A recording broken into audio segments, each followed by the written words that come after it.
Head coach Gautam Gambhir పై వేటు పడనుందా అంటే అవుననే సమాధానం వినిపిస్తుంది. టీమిండియా వరుస పరాజయాల నేపథ్యంలో upcoming ICC tourney champions trophy 2025 పైనే హెడ్ కోచ్ గా గౌతమ్ గంభీర్ భవితవ్యం ఆధారపడి ఉన్నట్లు తెలుస్తుంది. ఈ టోర్నీలో టీమిండియా మెరుగైన ప్రదర్శన చేస్తేనే గంభీర్ టీమిండియా హెడ్ కోచ్ గా కొనసాగనున్నాడు. ఆసీస్ పర్యటన తరహాలో విఫలమైతే గంభీర్ పై బీసీసీఐ వేటు వేయనుందని సమాచారం. 5 టెస్టుల బోర్డర్ గవాస్కర్ ట్రోఫీ పరాజయం అనంతరం గంభీర్ చేసిన వ్యాఖ్యలే ఈ వార్తలకు బలం చేకూరుస్తున్నాయి. టీమిండియా సీనియర్ క్రికెటర్ల రిటైర్మెంట్ గురించి ప్రశ్నించగా వారి భవితవ్యం గురించి మాట్లాడేందుకు గంభీర్ నిరాకరించిన విషయం తెలిసిందే.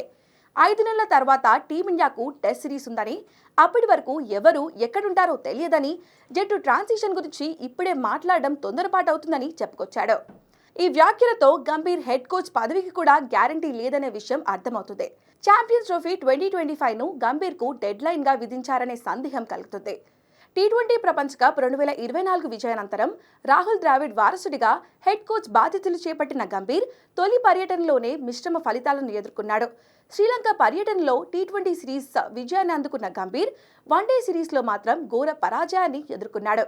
ఆ తర్వాత బంగ్లాదేశ్తో టీ20 టెస్ట్ సిరీస్ గెలిచిన భారత్ న్యూజిలాండ్తో సొంత గడ్డపై జరిగిన 3 టెస్టుల సిరీస్లో క్లీన్ స్వీప్ అయింది. 147 ఏళ్ల టెస్ట్ క్రికెట్ చరిత్రలోనే సొంత గడ్డపై టీమిండియా క్లీన్ స్వీప్ కావడం తొలిసారి. ఈ ఘోర పరాజయంతో హెడ్ కోచ్ గంభీర్ పై విమర్శలు మొదలయ్యాయి.